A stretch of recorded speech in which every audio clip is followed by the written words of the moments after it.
exit some of the companies. Okay. This is the Situation Room, the only way to start your day.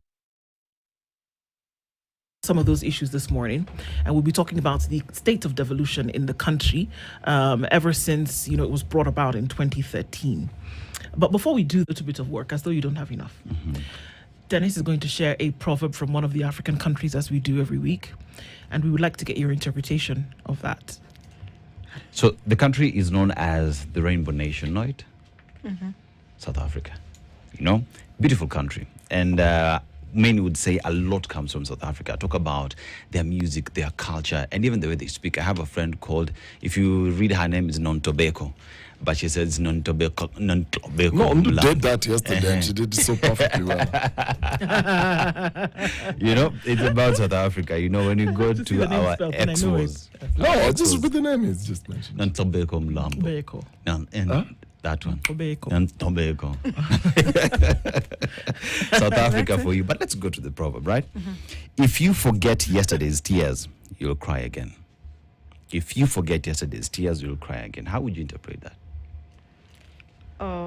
For me, it's actually a twofold. Life is a school every day. So it has ups and downs. And at times they portend with tears and pain. So if you forget yesterday's experiences, then they cannot shape the hope for tomorrow. That is what I would interpret it to be. And on the other flip side is just an interpretation of how alert one should be, that you must never forget the past because they guide what needs to be done as a human person in the future. Well said. Well put. Just being alert and aware. Sansana. So 2013, and of course, pursuant to the promulgation of the 2010 Constitution, we then moved from regions to counties. And then because of that, each county then needed a boss and his or her deputy. And then we saw certain things happening, that development was then going to spread to every corner of the country, and that you didn't have to deal with regions anymore. And that we saw county headquarters, which meant that people could actually go back to their area of origin and essentially build it by virtue of professionals, those who then needed, work to do, and then also the demands of the county in terms of what was required for establishment. We saw those processes start to unfold then in 2013. We're now in 2025, and there's been 12 years of active devolution. There have been many things that have been said in terms of those who try to go against the very tenets or elements of devolution. There are those who want to foster an environment in which devolution can thrive.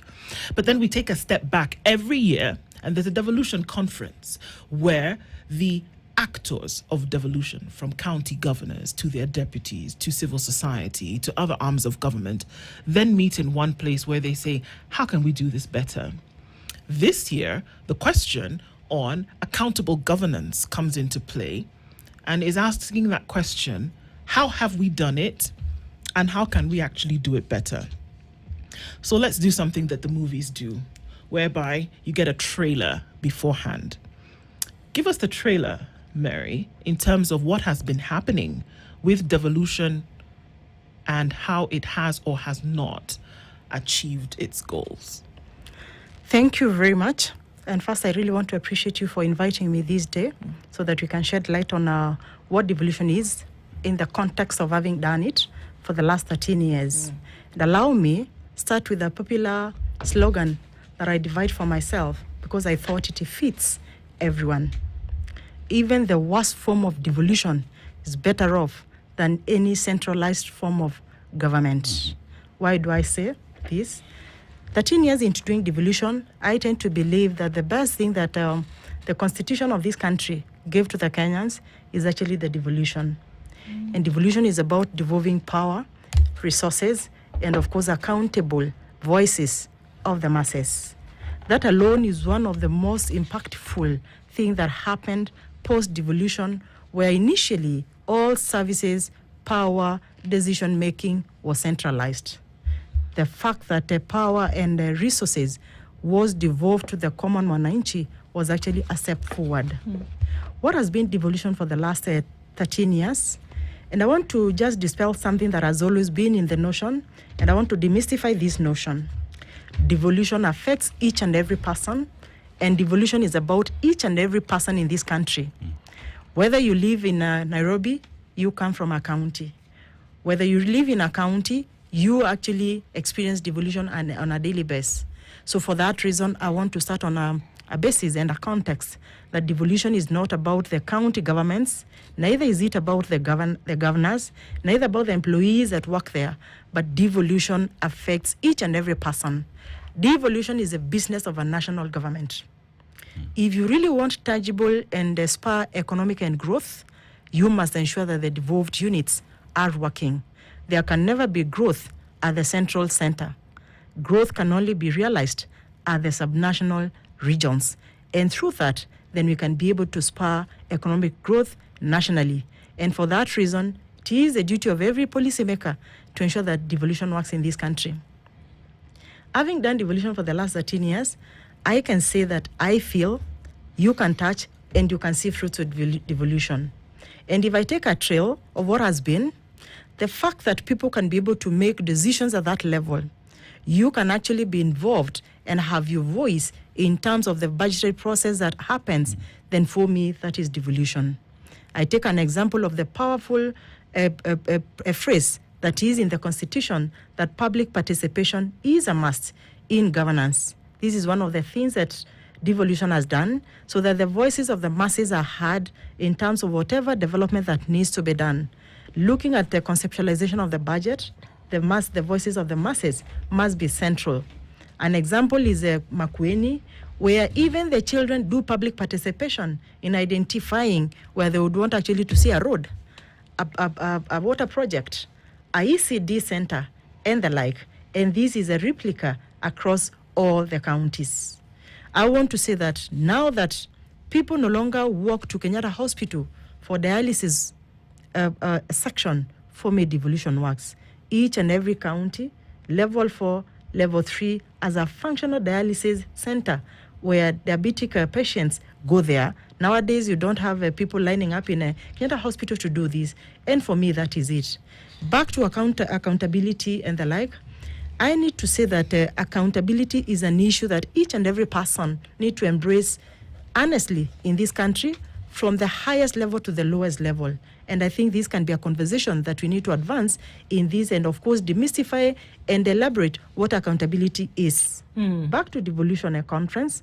Why is it that we have devolution conference yearly? And I just want to make a context that for the last 3 years, the last devolution conference, we did a departure or a detour from the annual devolution conference to biannual.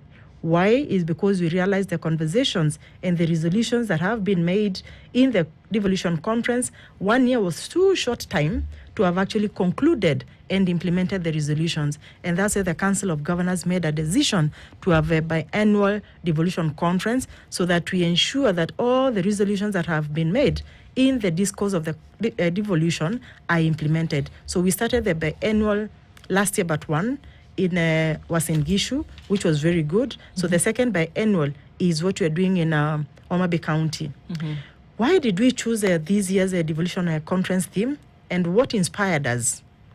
Looking generally what is happening in this country, region and above, we realized that time has come of age, and there was more clamor for equity, inclusion, and social justice. There was a voice, an arising voice, that we don't feel ourselves, the youth don't feel themselves, the employed do not feel themselves, and equally all sectors felt that their voices needed to be heard, and of course issues of equity needed to be discussed in a candid manner, and of course social justice issues must be advanced in that course. And that's why this year's conference is about the people, for the people, and by themselves. And this theme's conference theme is about equity, inclusion, and social justice. Would want the policymakers to sit down for the first time and listen to the masses. Would want the policymakers to sit down and listen to the voices of the youth. Would want the policymakers sit down and listen to the voices of the civil society, other institutions, development partners, and all other institutions that have done that. So in the context, we want to converge all people in Homa Bay on the 12th to 15th to generate discourse around equity, inclusion, and social justice. And one of the things that I want to pride ourselves in is that devolution is a signature event that we thought could bring all the stakeholders in the country and beyond so that we can shape the agenda for devolution. And I want to confirm for the last 8 conferences that we've held, because this is the 9th one, this is the agenda that shapes the advancement and the implementation of agenda at the county level. So So we talk about devolution. It is 12 years later, and one would say the whole purpose of devolution being there is so that Kenyans would feel that they are in touch, that they belong in the governance structure of the country. And if we look at devolution for 12 years now, would you say that Kenyans feel as though they are part and parcel of the governance structure in the country, and that their issues, because we talk about public participation that is critical and core, do Kenyans buy the idea of devolution as it would be? Yes, and I want to say a very precise yes. In a scale of 1 to 10, I would give it a 7. Each and every Kenyan in this country, every citizen feels actually the dividends of a devolution. Why do I say this? The fact that you can interact with the highest level of authority in your county is actually an advancement in itself. Previously, I don't know, before, when the Moi eras and Kibaki era, you would actually wait for the president to come and stand by the roadsides so that you sing for them and see them. But nowadays, citizens interact with the governors at that personal level, and for that reason, the governors are able to identify with the needs of the locals from first hand. We say that the duty bearers in this country are none other than actually the governors and the people that work in the county. Because on a daily basis, remember, your clients are none other than the residents that you serve. For me, this is one of the things that I would say devolution is actually working, because the local person can walk into the highest office and be felt, be heard, and of course their propositions being taken. If you look at the 14 devolved functions from health, agriculture, water, environment, early learning, and the like, I want to say that across all the 14 devolved functions, there are tangible transformation that have happened in all the sectors. And how do we do this? We do this through data grounding. Council of Governors does a State of Devolution Address, popularly known as SODA. State of Devolution Address is a retake of stock, a yearly stock of what has happened in all the sectors for the last 14 years. We delivered our State of Devolution Address on the 19th of July, and it is actually in our website, is in our Marifa Center, and you can see considerable progress since the advent of devolution. Allow me to talk about health. Health is a fully devolved function with only 2 functions left at the national government: policy and standardization. If you look at what was before, there was inadequacies in terms of human resource, and for that reason, that's why people would come all the way to Nairobi for purposes of advanced treatment and the like. But if you look at what is happening in the counties, the level 5 hospitals are fully equipped to offer services that are actually similar and at times even beyond what Kenyatta Hospital offers. For That's me, interesting. that is devolution. Yeah. It's interesting that you say that, because Dennis Aseto here, just last week, was in Garissa County. He was in Tana River County. I shouldn't speak for him. Maybe he can explain a little bit, and then maybe you can now share in terms of... Yes, so in Tana River County, to be specific, when we just having conversations with locals, and one would say if you get a referral appointment, that one would need to drive 2.5 hours away to Malindi. And one would ask, if that's the case, then why isn't there a referral facility in Tana River that serves them? Why do I have to drive 2.5 hours away to another county to get the services, if at all health as devolved is working as you're saying? One of the things that I would want to speak about is in terms of inequity in resource distribution. If you look at the population and, of course, the distribution of the counties, the shareable revenue is not equal. There are counties that are endowed, and there are counties that receive the lowest actually shareable revenue. The lowest is actually Lamu County, that receives partly 3 billion for all the devolved functions. So if you look at the prioritization of agenda for each and every governor, it differs. But I want to confirm 90% of each and every governor has prioritized health service provision. Okay. I may not be able to speak authoritatively about that simple case.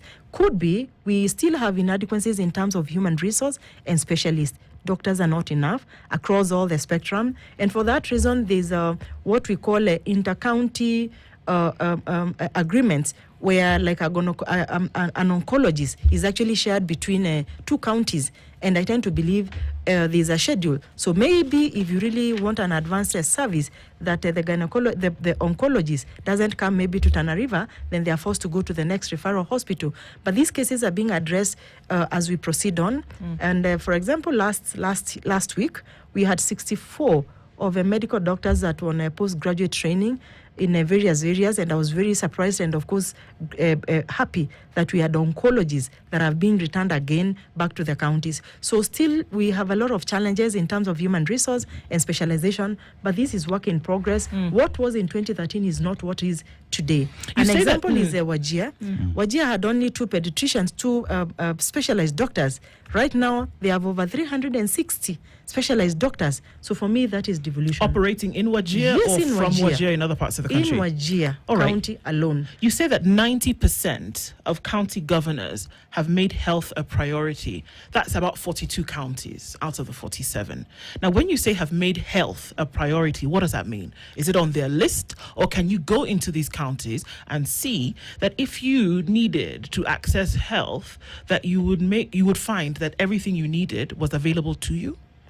Why I say this is there's a policy direction that for each and every revenue share that is disbursed to counties, 30% on the minimum must be allocated to the health function. But is it? Yes, it is. Okay. I want to confirm today, each and every county allocates not less than 30% of the budget to health function. And for that reason, actually, not even 90%.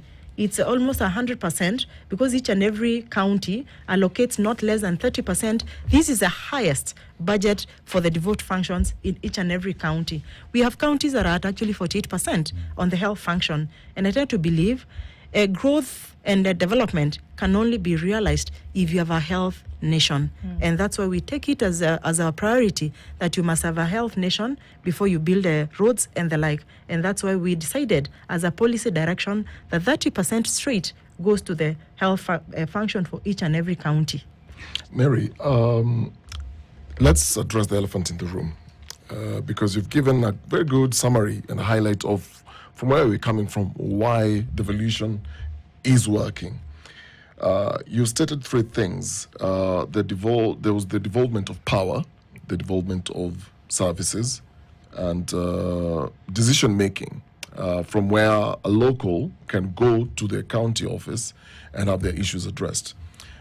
When we talk about power, then you tie it into, obviously, politics and the economics of politics.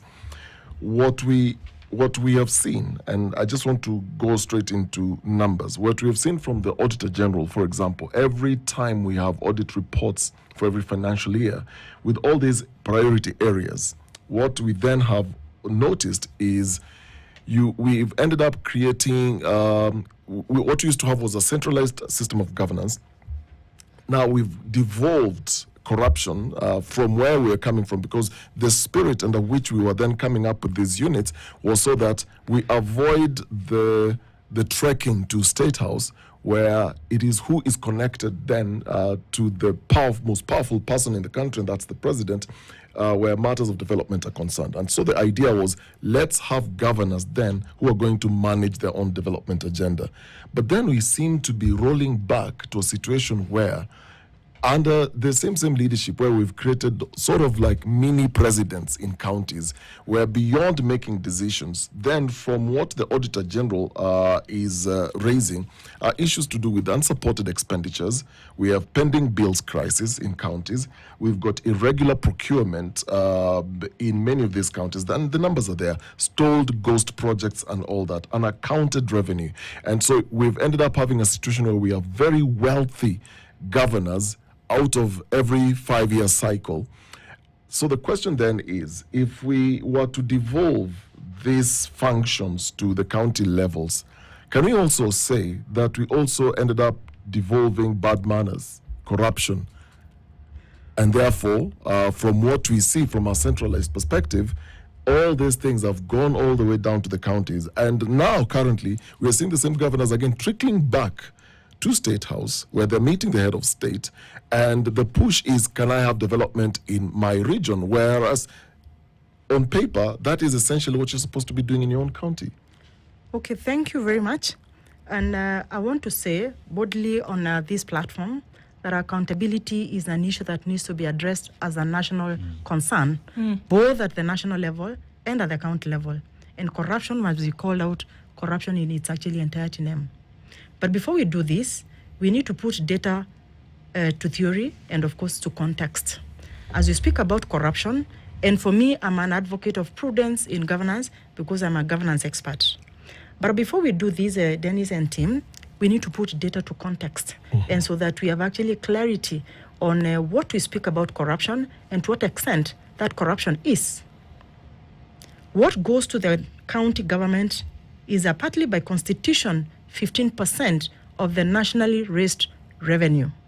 And this national raised revenue, the constitution prescribes that it will be based on the last audited books of account. Yes. The last audited books of account as it is right now for the DORA that was shared 2 months ago was 2021-2022. So we are still almost close to four years behind in terms of budgeting. Now, if you come to this current shareable, let me speak about this current shareable revenue. Against a budget, national budget of 4.2 trillion, the counties were given 415. If you look at the provisions and the projections, that's a 10.4% that has been cascaded or disbursed to 47 county governments handling 14 devolved functions. 90, almost close to 89%, is retained at the center. Last year, it was 387, which was actually a partly 10% of the national raised revenue.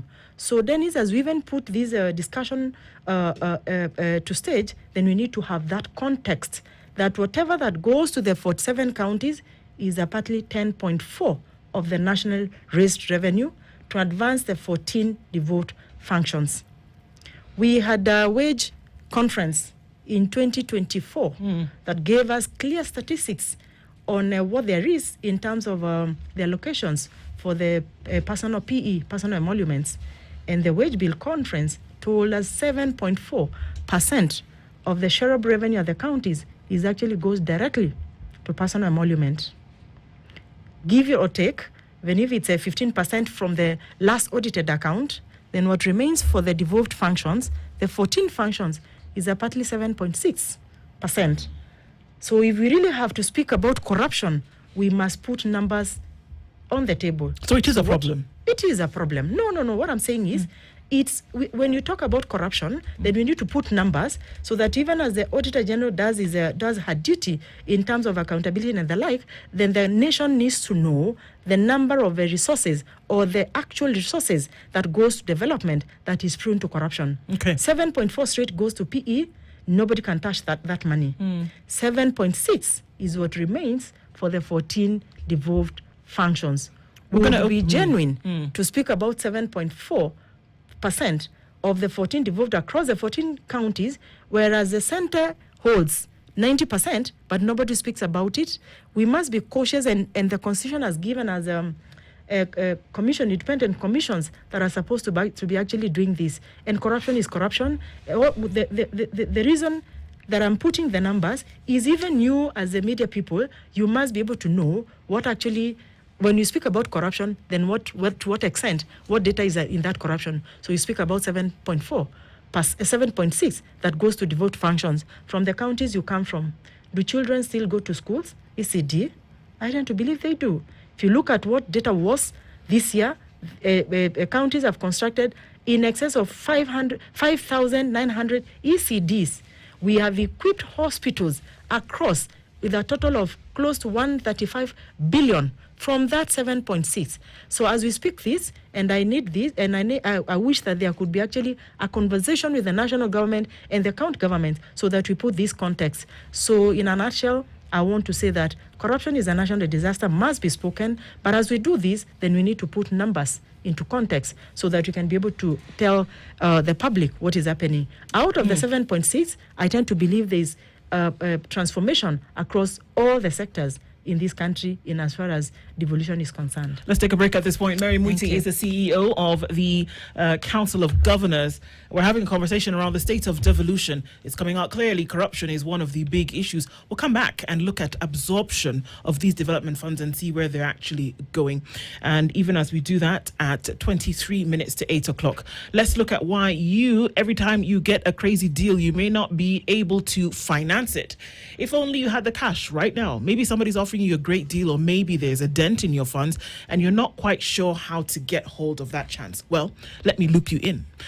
The Loop Quick Loan makes sense. It's not just about emergencies. It's also about grabbing opportunities before they disappear. It's simple. Open your Loop app, go to the Grow tab, type Quick Loan, apply, and money hits your phone in minutes. No paperwork, no bank visits, and no stress. You get up to 100,000 shillings and you repay within 30 days. It is completely transparent and easy to access with fair interest rates and no hidden fees. So whether life is hitting you unexpectedly or an opportunity is knocking at your door, you don't need to wait. You just need to go ahead and loop it. Remember, send us a screenshot of what you've done with your application. Send it to us. This is the Situation Room, the only way to start your day.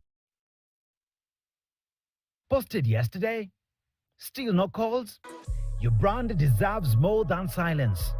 Get seen, get sales, get into hashtag Tukosoko. Just 6K puts your biz in front of 5 million people in just 2 days. Ads on Standard Digital, traffic, visibility, results. Tukosoko. Call or WhatsApp 0704 565545. Let's sell something. Your hustle, our platform, we've got you.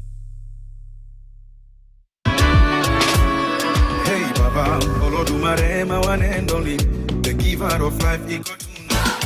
Everybody telling me to. Everybody telling me to. Well, everybody telling me to. Go shorty. We gon' party like it's your birthday. Go. Desperado. DJ Tatua. Mamico. Balotelli. Ladies to give me for.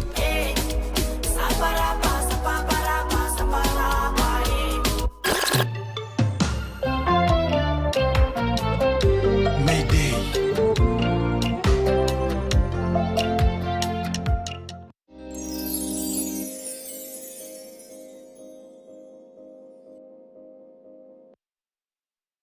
This is the Situation Room, the only way to start your day.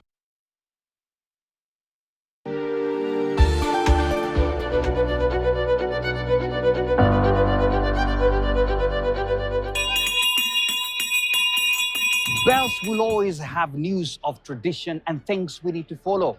The trading bell, however, will always have news of precision, where industry makers and market movers have their stories to tell. We want to exit some of the companies to the capital market so that we can deepen the market. The thing about leadership is you're doing everything, but I think what's not seen is it's a very strong support team that on a day-to-day basis enables you to do well. The performance of the shilling has a direct bearing on inflation because we import quite significantly the amount of goods that we consume in this country. So tune in every Tuesday night for your dose of the trading bell, where industry movers and market shakers have their stories to tell that happened right here at the Bauhaus.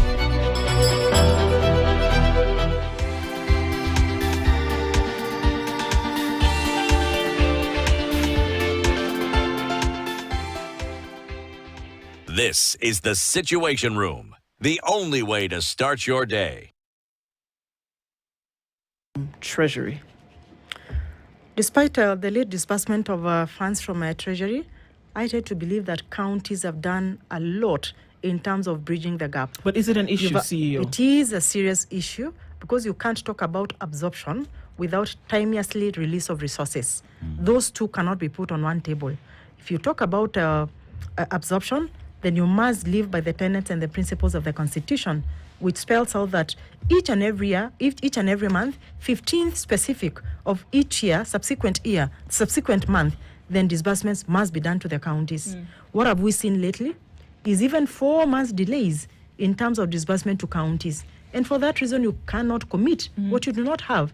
And remember our accounting principles that has, we are now moving from cash to accrual to cash basis. I tend to believe this is going to change the narrative. But before, it was accrual basis of accounting. You could not account for what you have not spent. And for that reason, if there is delay in disbursement for 4 months, then you have nothing to absorb. But what have we seen with the independent commissions? When the disbursement is done today, the next day, the control of budget releases the report on absorption of resources at the account level. If your start of resources for 4 months, where would you commit from? I think is a question that all of us, whether you're an accountant or just a layman, then can be able to explain. So we cannot put the context of absorption without addressing the issues of timelessly release of resources to the county governments. And I want to confirm that counties have suffered ordinance delays in terms of these releases, because you realize that in a household, you have people that are working for the national government whose salaries are never delayed, even a single day. But you have a spouse who is working in the county, and because the releases have not come for 4 months, then there is no salary for that. So you realize that they can even bring some social, aspects and challenges in that. So as we do this, I want to request that as we move forward, there has to be deliberate attempt and concern that National Treasury releases resources to county government timelessly as prescribed in the Constitution. Mary, this seems to be a perennial issue since the start of devolution. There is always this back and forth from the counties and with the national government. At the Council of Governors level, have you then considered either legal or institutional reforms that then will ensure that we have a timely, predictable funding for counties? Because this has always been an issue, and governors keep saying, we call for Treasury to do this. We are calling on the national government to release funds. It's almost like begging, but it's in the Constitution. Very true. So at the Council of Governors, when you're having these discussions, are you then looking at, like I said, going legal, or then instituting reforms to make sure that you have timely? To be very honest, and from where I sit, I'm not an accountant, but once a budget has been passed, there is allocation for each and every sector. And if there is that commitment, then I don't see the reason as to why National Treasury should not be releasing resources to county governments timelessly. Because why do we do budgeting? We do budgeting for purposes of predictability, not a knee-jerk reaction. So if you've set aside 415 for county governments, and our schedule has been attached when you're passing a DORA, then I don't see or have a reason why National Treasury should be delaying a disbursement to counties. And for that reason, that's why we say there has to be commitment by the national government to actually uphold and ensure that devolution works. You have asked whether the Council of Governors would consider a legal provision. First and foremost, the Constitution allows for 3 C's: consultation, collaboration, and cooperation in all activities, because as much as we say that devolution, we have 2 levels of government that are distinct but interdependent. We have had this conversation over and over again, and I want to confirm that there are court pronouncements in as far as timely disbursement is concerned.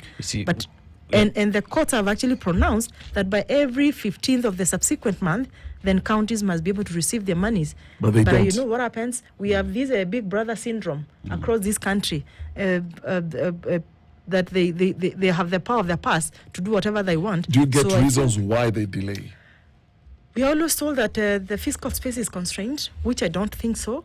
And I can't say that there is tentative explanation why there are delays in terms of resources. And that's why I'm saying that we must be able to put institutions to account if a budget has been passed, the only issue for the National Treasury is just to disburse. And that's why we've called for reforms for the National Treasury not to be an entity of the national government, but a National Treasury that serves the two levels of government. So because if there are limited resources, then what happens at the National Treasury is that the other arm of government is touched so that they can fund the national government functions. So I think there's still a lot that needs to be done, and of course reforming some of these institutions so that they don't become just an institution that serves one level of government. And I said, for development and spurring of economic growth, then you must ensure that the lower levels is working. So when you talk about utilization of funds and the delay of the same, one thing that we've seen take place for a very long time is at times counties almost grant to a halt, and usually you have the IBEC meetings chaired by the Deputy President that in one way or the other open up the opportunities for counties to continue operating. But then even while at it, the President will be there. Perhaps one would hope these are some of the conversations that he would address. Are you having the discussion with the President as the executive in terms of ensuring that Treasury, because the appointing authority, releases these funds? But that notwithstanding, there is also the issue of on-source revenue, and the counties have been accused of not collecting up to par, because they're talking about counties should collect around 260 billion based off reports, but they're doing around 100 billion. So why aren't the counties collecting as expected of them, and how then would we tweak all these open taps and ensure that counties themselves are able to operate with funds that they collect themselves? Thank you very much. One of the things that I want to say is putting systems and structures for the last 13 years is not an easy thing. It is a continuous process. We have national government that has existed for the last over 60 years, but still we hear shortfalls in terms of revenue collection by the collector. That is the KRA. So what do I want to say? What do I want to say is we have systems, continuously growing systems and structures that would be able to ensure that we collect revenue as envisioned. And I want to say one of the areas that will bring to cushion the deficit from the shareable revenue is actually own source revenue. We have counties that have already fully automated their services, and you've seen considerable growth in terms of revenue share. As a specific county is Murang'a, that has fully automated their services. And from 300, right now they are collecting 1.3 billion yearly. Many counties are actually in this trajectory. And if you look at our state of devolution address, we have actually enhanced own source revenue by 18%, which is a growth over a year. And I tend to believe there's a deliberate attempt by all the counties to ensure that there's enhanced collection of own source revenue. So this is still Denny's work in progress, and I want to say that 13 years into doing this, you know what it is actually in terms of setting systems and structures for the government. So there's still a lot that needs to be done, but then counties are deliberate. I can confirm by the state of devolution address that at 18%, it's considerable actually progress from what was. If you look at Homa Bay County, they've done extremely very well in terms of own source revenue. And that's why we have at the Council of Governors knowledge hub that is called Marifa Center. Marifa Center is a knowledge hub in this region and beyond that is housed by the Council of Governors. It's actually a product of the Council of Governors, where we document these best practices, ensure that we replicate the same in all other counties. Some of these transformative change that we are seeing is actually out of this. So this is something that we are championing over and over to ensure that counties are able to generate enough resource revenue, own source revenue, and of course be able to seal all loopholes for purposes of ensuring that we raise the same. But as I said again, timelessly release of disbursement is something that would call out over and over again until they hear, so that we can be able to serve all the citizens of this country equally. We do not have people that prescribe to the national government and county governments. We all serve one person. Indeed. Mary, as you talk about how one county, you've given the example of Murang'a, and we've seen that often and across board. So a structure has been set up and it's been followed. And maybe we'd be able to point out 2-3 other counties that would then be the best performing because they have the structure. But then why can't we see this replicated across board? So it doesn't seem to me like it's a structure issue. It seems like it's a person personality issue. Who is driving the development or devolution agenda at the counties matters. So if everybody's heading in one direction, it sounds to me like you need somebody in the place who's going to ensure that the already provided structure is going to be utilized to the best of its capacity, in efficacy, in efficiency, in all of this. Do you think that the right people are driving the agenda at the moment? Yes, I want to confirm that we have the right people at the helm. Remember, these people are not just... We're talking about governors. Yes. They are competent across, and these are people's choice. Okay. So we can't actually speak of anything else in terms of personality, because these are the people that actually chose them. So if that's for the case, each and every context, they're actually competent in what they do, because this is a people's choice. Then so we shouldn't have one county standing out over the other. If that's the case, and everybody's competent to do their job, and if we've already established that the processes and the structures exist, then everybody should be I have just picked one county in terms of its own source revenue. There are other counties that are doing best in other areas across the 14 devolved function. But what do I want to say? Own source revenue is something that has been prioritized. And that's why in this year's devolution conference, we're actually popping out this innovation as one that should be replicated across the counties. I have said, if you look at the statistics and data for the last 13 years, where counties were in terms of own source revenue from the former municipal councils and the like, each and every county has actually considerably increased their own source revenue. It is still work in progress, and that's why we are saying any innovation that is working across a county then should be replicated in other counties, and that's why I said Marifa Center exists, to ensure that we replicate these best practices in innovation across other counties. Yet it's still work in progress, and we have a policy that has been adopted in terms of own source revenue and the parameters that should be put in place across all the 47 counties in terms of enhancing own source revenue. I want to go back to the functions that are still being held by the national government. And one would ask, if you look at the functions follow resources, or resources follow function, whichever you want to look at it. And one would argue that these functions that ought to be fully devoted to the county government are being held by the national government because of the resources attached to them. Is that the case? And if that's the case, then how is the Council of Governors ensuring that these functions finally get to come to the counties as described by the Constitution? You know, this country actually operates within principles and tenets of the Constitution of this country. It is extremely very explicit on how functions, resources must follow functions. 13 years into doing devolution, I don't see the reason as to why the national government should be holding functions at the center, whereas we have functional 47 county governments.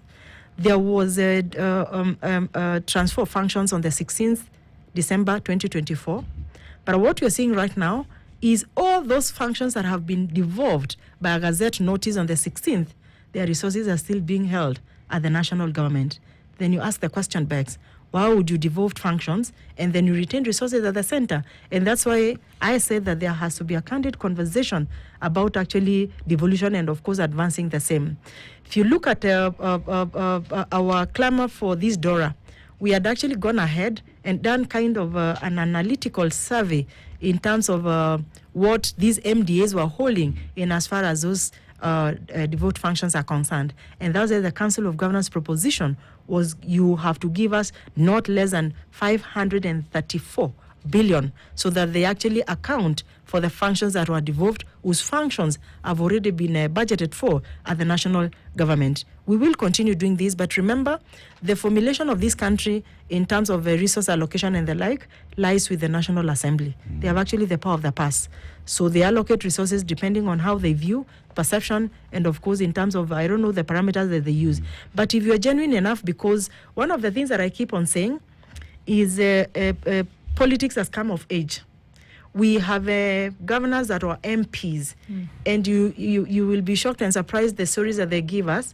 When issues of county governments were fronted in the National Assembly, they would jump and say that there are no resources that we are transferring again to the counties and the like. So now that we come full cycle, then we need to be able to actually pass laws that are for posterity and not prescribing us at that point. And of course, ensuring that in terms of resource allocation, because the Constitution is very clear, then we look at it holistically so that you're able to allocate resources equitably so that each and every unit is actually accommodated and resourced equitably. And that's why this year's devolution, we would want to talk about the third day, financing for equity and inclusion. To what extent do we have these institutions allocating resources equitably? Because if you look at what is happening, issues of unemployment, issues of unequal distribution of resources, economic disparities, climate-led vulnerabilities, all these requires resources. And we cannot have a conversation around equity and inclusion if we do not have a candid conversation about financing equity and inclusion. And that's why I would call out everybody in this country to register for this year's devolution conference so that we can have this candid conversation coming out from the people and not from the policy makers. I said that this year's conference is actually a conference with a difference because the side events are partner-led, not government-led. And that's why the first day, we will be talking about issues of good governance. To what extent is public participation taken to what extent is civic education advocated, and of course ensuring that we speak about tenets and principles of good governance in advancing devolution. Number 2, day 2, we will be talking about human rights and social justice. We would want to know the extent and to which civic rights and political rights are actually embraced in this country. To what extent social rights are advanced in this country, economic rights, and the like, so that we can be able to have candid conversation about social justice holistically from the voices and the masses of the voices of the masses. The third day, we will be discussing issues about financing equity and inclusion, where we'll be candidly speaking about equitable allocation of resources. Why do we still have marginalization this time and age? Why won't we have resources that are actually transferred according to the areas, and of course to be able to generate economic growth across all the corners? Because all of us believe, and of course are citizens of this country. So this year's devolution conference is a conference with a difference, because the policymakers will sit down, and the people, institutions, private partners, civil society will speak to us in as far as the context that I've given is concerned. Yeah. All right. What are we expecting on coming back, even as we wind down this conversation? Because usually we go for conferences, we sit down and we have the conversations, but then you have to go back essentially to the office and get the work done. What's to guarantee that these things that will be discussed will actually be implemented fully? I want to confirm for the last 8 devolution conferences, I said, because this is not actually the activity of the Council of Governors, we just stage ourselves as the horse that champions this. It is a multi-sectoral, because in the planning, we involve all the stakeholders across this country, civil society, national government, private sector, and the like. So what is expected is after the communique and the resolutions are read out, we go back and draw out a matrix of implementation.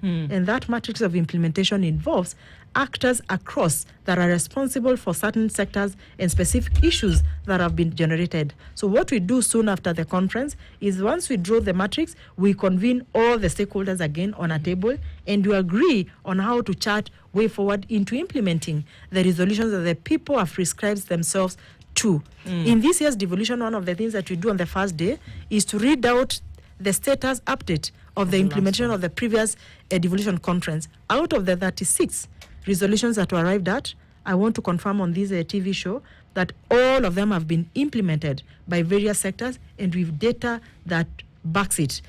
We realized that from last year when we opted for the biannual, we say that data has actually to inform each and every resolution, and you'll see a difference in terms of what we will be projecting. So for that reason, the 2 next years will be actually action to ensure that we implement the voices of the masses in as far as the 3 spectrums are concerned. So I call out every person to register. We have extended the registration call as a result of public demand to 8th. So the registration is open up to 8th. We will be issuing badges and the collection of badges from the 9th to the 12th. So please come and collect so that you are timelessly seated in the devolution conference, and register before 8th.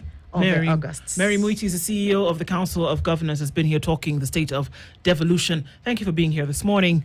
More conversations continue. It's 1 minute past 9.